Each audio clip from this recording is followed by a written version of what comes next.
for our panel today, I would like to welcome Vanessa Sim. Vanessa is the Assistant Executive Director for the Salvation Army, Edmonton Center of Hope.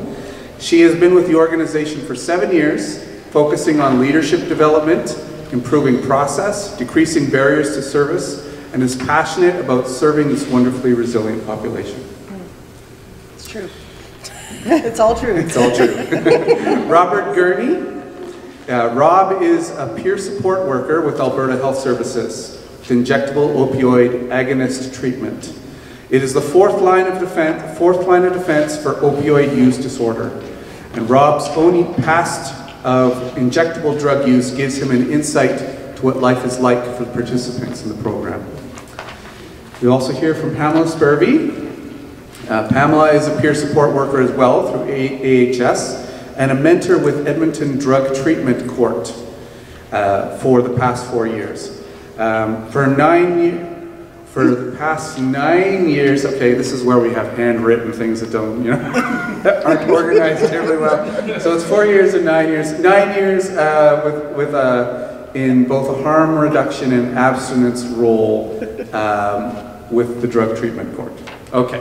There we go. And Becky LQ at Grand Manor Excel Society, the Director of Care at Excel Society Grand Manor. Becky has been with Excel for 15 years.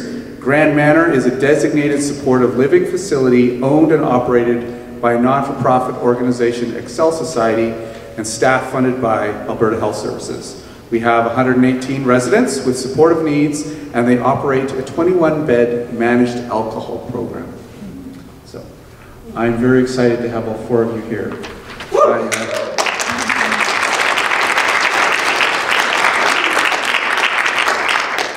And I must say, just even, being in conversations with any of you for any length of time, it's like we could spend all 20 minutes talking to each of you. But we're going to have to take some time just to reflect together on some of the questions we have. And so, if I may, I would like to ask each of you to take just 2 minutes, talk a little bit about who you are and some of the work you do and what you see happen. Can we start down there? Sure. Oh, wait. We have our own mic. Hand starting. Oh, great, how did that happen? Okay, my name's Pamela Spurvey.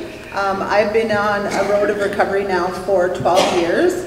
And I have been working with Edmonton Drug Treatment Court for 9 years and with Alberta Health Services for the past 4.5 years. And I have had the experience of working in both roles. And Karen had, said it so eloquently that, both roles, there's not really a difference, right? They're both working towards change in a person's life. And I think that that's like something that's so important to remember. I know for me, I'm abstinent in my life, but, like when I stop and think about it, I'm like, there's some areas in my life where I have to be harm reduction in certain parts of my life, right? So I'm like, yeah, Karen made a really good point today, right? So I am a mother of 5 and a grandmother of 4, and along in my recovery journey, I had to reconnect with my Indigenous roots, which is a really important part for me. I know that how important balance is in reconnecting with community, and that's been a really important part of my journey. So I'm really honored to work with the people I work with and walk beside them in their journey. And I know today that my lived experience is a gift. I've learned to come to peace with my past, and I'm very thankful that God gave me the past that I have, because I'm able to use that to help others to know that how to move forward in their lives. I'm Rob. I'm also a peer support worker, and I've been abstinent just for over 7 years from everything. I used to be an injection user, and I was on the streets, housed, lost my housing, housed again, group homes, drop-in clinic centers, in clinics.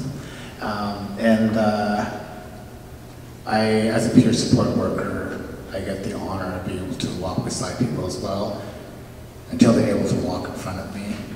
And it's a real honor to be able to see the changes and be there with them and meet them where they're at. They can be having good days, bad days, and just let them know that's okay.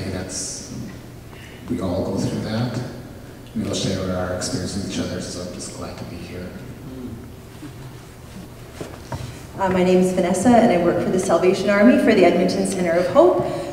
In a quick snapshot of what we do is we have a 100-bed senior site that is fully supported for seniors with a mental health diagnosis. We have a 72-bed location run through AHS Addictions and Mental Health Stream, so it's a permanent supported living facility. We have a 30-bed men's treatment recovery program in a residential setting, so they stay with us during treatment. We have a 148-bed men's transitional housing stream and community support services. So there's a lot of various things going on in what we're doing, and I am here to technically speak in regards to abstinence and how we feel that.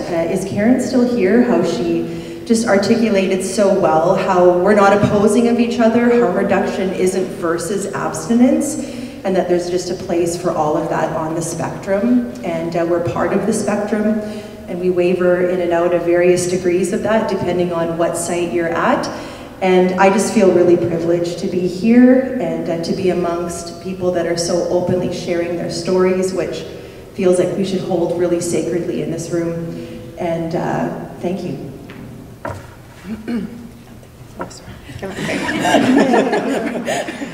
Hi, so my name is Becky Elkio. I'm a director of care at Grand Manor, and Grand Manor opened in 2005. They were closing down the Safe Haven program at Norwood when Grand Manor opened.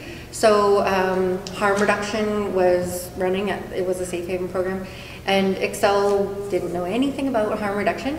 And so in working closely with addictions and mental health therapists and psychologists, we had a lot of support. Just kind of, I was a new nurse, so learning about harm reduction, the program evolved into, I say it's more of a managed alcohol program now, because what we do is the residents purchase their alcohol. They give our staff the money to purchase their alcohol, and then their alcohol is dispensed on a daily, weekly, however they want it. It's dispensed that way, but it's to help like budget, so that they have their money and they have the alcohol that they want throughout the month. And then, we support, if people want to abstain, then we'll support abstinence as well. And sometimes people are afraid, well, if I quit, do I have to move out? No, we absolutely support people to stay in the environment. However, some people prefer to move out and get away from the environment. We do have other units, so they can move to another unit if they wish. So the program has been very successful in keeping people out of the hospital and free from falls. We try to keep them in a safe place. And I'm trying to think what else I can tell you. Yeah. And we're supportive living as well. So most of our clients are on either AISH or CPP. And then supportive living will, like once they're in a supportive living program, AISH will top up their rent. So it is quite pricey to live in supportive living, but AISH and CPP both top up their supports to be able to live in supportive living. So if anyone has any questions about supportive living, I can definitely answer that for you, because a lot of people aren't quite familiar with that. So thank you for having me. Mm-hmm. Distinguished company.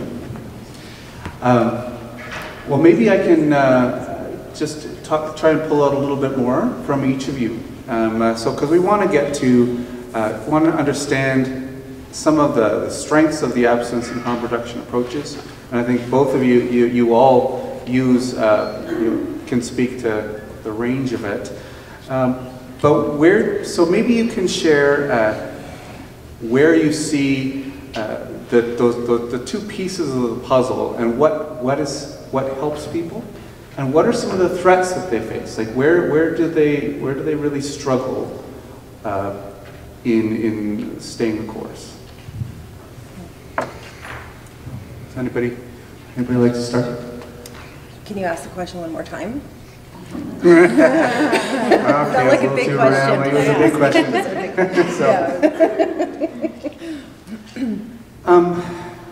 and so this is where, you know, the questions I wrote out are just like, yeah, I don't know if that fits exactly now.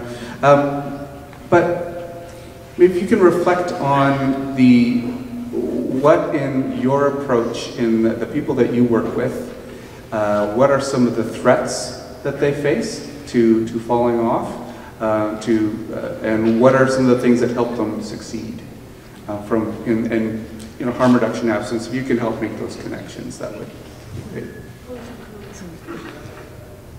It's still a pretty big question. I think coming from abstinence perspective, again on that spectrum somewhere, I think the threats would be more what happens if they don't stay the course that they've chosen, right? So for example, they need to be abstinent because their children could be taken away from them. You know, they need to be abstinent in order to keep their employment. There's various things that are a threat to their future or potential well-being in their own mind if they are not staying abstinent. So we see quite a few people come from incarceration. There's some pretty strict protocols for some of them to stay in community and to stay with their families. You know, that's a whole other thing, but it's a significant threat for their families and whatnot if they don't abstain, which is part of the system that we are in. Whether I believe that's right or wrong, it's part of the system that we are in. So, what helps them succeed in staying to their goals? What are some of the things we can do, or that we do?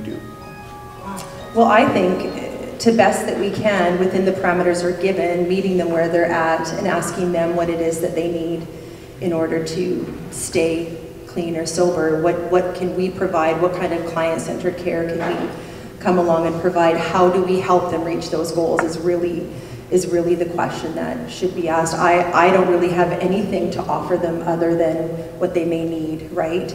So I don't know if that answers that. It's helpful. All right. So I've got a list. No, I'm just kidding. As someone that works with harm reduction, and I think this is going to apply to both, as someone that was also trying to be sober and navigate the systems.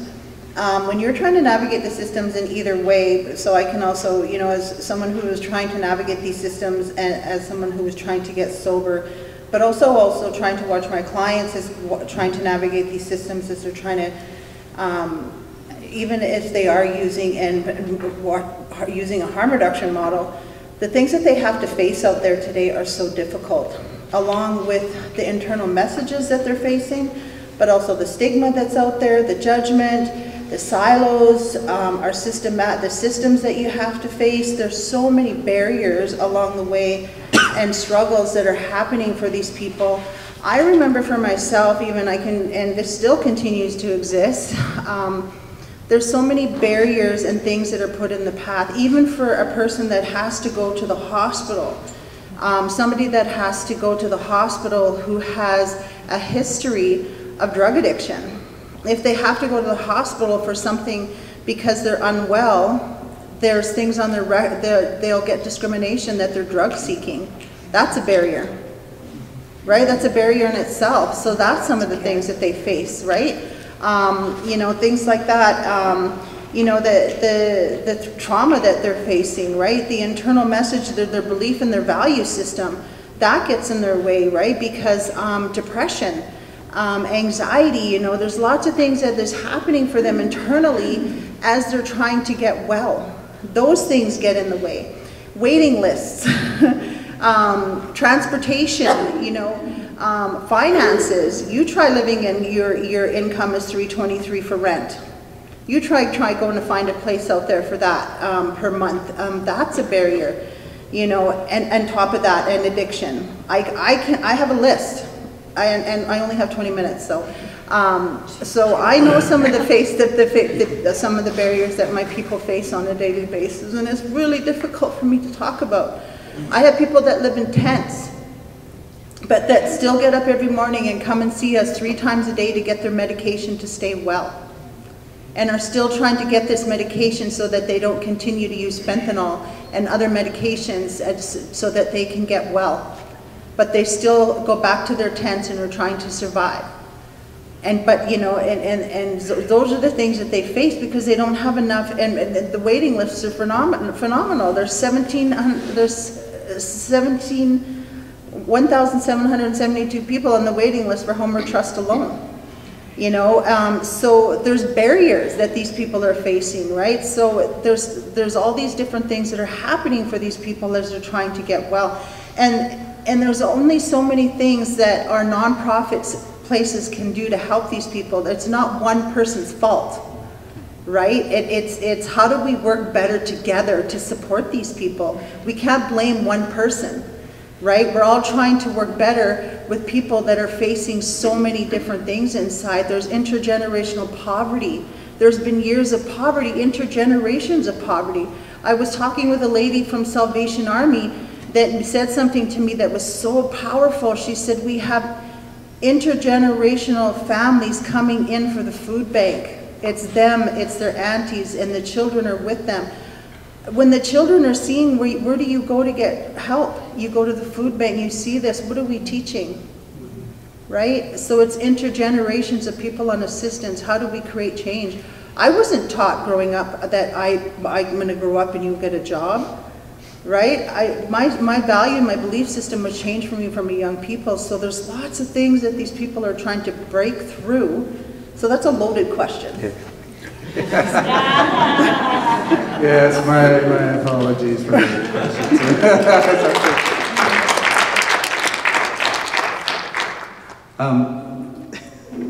I think we would really like, we're trying to understand. Well, thank you for the enormity of the need is of course is incredible, and so it needs all of us working together to create those places, right? To create those supports and to find the right way to do it as well. So I think so. Maybe the cleaner question is, what are some of the strengths of the abstinence approach, and what are some of the drawbacks that you see in the people that you work with? Rob, do you want to? Hello. Maybe someone if well, there's harm reduction that can lead to abstinence. Some of those barriers that I see is that people that are able to get abstinence want to succeed. So I'll just give you an example of what happens in our program when people start stabilizing, meaning they're not going through withdrawal. They're not out there chasing the dragon, looking for their substances, living a lifestyle that causes substances. And suddenly feelings start happening. Not suddenly, you start getting feelings, and you start realizing you have time in your hands to do things. And the one thing I see is the stabilization is wonderful. It's keeping them alive, but then the emotions come out, and then that's really what a lot of us here do. What we do up here is we're able to meet them there at that emotional part, which is really powerful and needed. I know I needed that when I was trying to clean up, when I did clean up. The problem that I find though is that now that they're abstinent or they're harm reduction, there's lineups, there's lists, there's not proper housing. They're not learning life skills, general life skills, and what to do once they get housing. So those are some of the barriers that get in the way. I want a house, I want to live in a house, but I don't know how. Here you go, here's a house, what do I do? So those are some of the barriers that happen, and with intergenerational trauma, I just want to quickly go over what intergenerational trauma looks like, just in case some of us don't know. Picture yourself, I learned this from an elder, picture a circle. It's a story I share quite a bit, and you have the child in the middle, you have the parents, and then you have the aunts and uncles, and then you have the elders. You take that child away, your parents don't have a purpose anymore. The mothers have no one to nurture, the fathers have no one to protect and to provide for. And when they left the reserve to try to grab their kids, they were arrested. And then you have the aunts and uncles going through their own trauma, and they have no one to take care of either. So, and then you have the grandparents that have no one to teach and no one to take care of. So you have all these families that are in this trauma, And that's them. Now you have the kids that are in residential schools, and they are going through their own trauma. Their hair is being cut off. They're showing up with an orange shirt, and their favorite orange shirt is taken away because they can't have it. Everyone has to look the same and dress the same, and you can't speak your language. You can't do the culture that you know. And so they're traumatized. And then you're back going to the reserve, and the alcohol is started to introduce, but now what are we going to do with our time? How are we going to fill our emotions? We're going to drink. And we're going to forget how we parents. And then you have these kids back in the reserve, going back into the reserve when they're 16 or so, and they didn't have parents, so they don't know how to be parents. And then they grow up, and then generation after generation. So you see where I'm going with that. That itself is a barrier. I'm not sure if I answered your question, but there's just a lot of stuff goes on. Abstinence is wonderful, but you got to consider what's led to that. And I appreciate just the acknowledging the emotional journey of a person, especially when they, when they're trying to find their way through and win against something, how difficult it is, and then how do we support and come alongside someone in that. And then they go back, because they're traumatized again, and they go back into using. And they go back into using, right? Yeah. So yeah, We set them up for failure. Yeah. Sorry. I just wanted to say, I think I've seen some success, and everyone talks about meeting people where they're at, and so I think what is really helpful is being able to provide support to someone that needs one-on-one support or group support, or doing something to keep yourself busy. Because I've had residents that they have come from the street. A lot of times what I see, the residents that we have, is that people that have been homeless, end up in hospital, now need further medical supports, and then they come to us. And so we've been able to either provide one-on-one if that's what they're comfortable with, and or groups, and also just keep people busy, doing programming, getting people doing cooking programs. So I found that to be really successful, just giving them a purpose, right? Yeah, I think that's, what I wanted to mention some successes also is, I'm a peer support worker, so, so my lived experience is what we bring to the table. And some of the things that we do is we'll have we take them to different events in the community, and so what's the most important thing is reconnection to community, showing them that they can be part of, right? It's really important. Bannock making class, we take them to bannock making class. I take them to meetings, letting them know that just because you're using doesn't mean that you can't sit in a recovery meeting. So I've taken people to recovery meetings, taken them for a walk. They have leisure passes. First thing we do is we help them get leisure passes and bus passes, because when these people are coming in, we're helping them set a foundation. So getting them ID, we have an ID program in Edmonton through Alberta Health Services that helps them get free ID. So these people come with us with nothing, absolutely no paperwork at all, and we build on that, and then we can get them an ID. And you should see how excited they get when they have an ID. They're like, oh my God, I'm real. It's so exciting to see. So, so we get an ID for them. And we get them a bus pass for $35. So there is some great programming that, we're trying to do as a city that is supporting people, and that's really nice to see that we are making some small steps and some changes, and I'm proud to say that we do as a city. Having a leisure pass is really nice because we can go and take these people to do things for free in the city, like going to the gym, go swimming, or doing those different things. And we say, hey, if you have a leisure pass, you can go there and you can go shower for free, right? So, there's different things that we know we can go let them be part of. Like budgeting. We sit down and we make sure that we're realistic with budgeting. If you're going to use, what do? You got to make sure that it fits in your budgeting, so that if you're going to use, you also got to pay your bills, right? So we fit that in with realistic, right? So we fit that in with their budgeting, right? I've seen some really great programmings out there like Cornerstone. Cornerstone for Women, I used to work there, and it's an incredible program. Yeah, it's Vanessa's building. That program saved my life. I lived there for, there's programs out there that are for women and children, and we need programs like that, right? For abstinence-based programs are important because some people want to be abstinent. Like, I needed that. Harm reduction wouldn't work for me, right? And so we need both. Some people want to have that life, and that's what I chose for me, right? Harm reduction wouldn't work for me. That's what I had to have for myself to get well. And so those programs are out there and they work really well. And there has to be some really, some of our, I have a good example of one guy I'm working with, getting them back to their court dates, actually having them attend their court dates. And we had one gentleman that was ODing 30 times a month. 30 times a month. He went to his court date, and you know what the officer said? I don't know what you're doing, but you look so good that we're dropping the charges. He said, I couldn't believe it. He said, he dropped the charges, and he shook my hand. Or a client that took me 8 months to get into a dentist chair.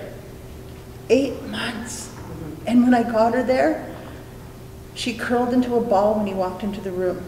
That is trauma, right? But she got into that chair, and asking me to give her a hug after 9 months, that is change, right? So we can't get, and you know what it is? Relationship building takes time.